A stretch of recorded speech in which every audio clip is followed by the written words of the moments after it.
Инх төвшний Батмагна гэж хэн бэ? Хөдөөгийн хүүгээс улсын арслан хүртэл шаргуу хөдөлмөрсөн нас залуу цус шингэн биенч том, бэлчээрнч том залуу бол энэ жилийн түрүү магна инх төвшний Батмагна юм. Тэрээр 2001 онд Баян Хонгор аймгийн Жинс суманд төрсөн. 11 наснаасаа үндэсний бүх болон чөлөөт бүхий спортоор хичээлж эхэлсэн тууштай нэгэн. Түүний жин 134 кг, өндөр нь 186 см.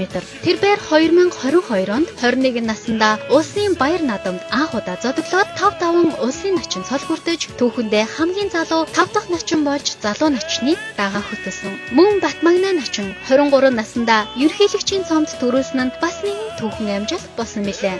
Түүнчлэн тэрээр Жинзийн үеийн хүчтэй төлөөлөл болон Мандажава үндэсний бүхий Монголын анхны арслан цолтой бүх бөгөөд Жинзийн үеийнхэн барилдахдаа гар барьж унаж давсан ч нэг нэгнээ тэрч байгааг Батмагна өсөх баяр нарын барилдаанаас Монгол түмэн харсан. Тэр бол залуу үеийн үлгэр дуурайл хичээл зүтгэлтэй хүн ханаас ч гарч ирж амжилтанд хүрч чаддгийн баталгаа юм.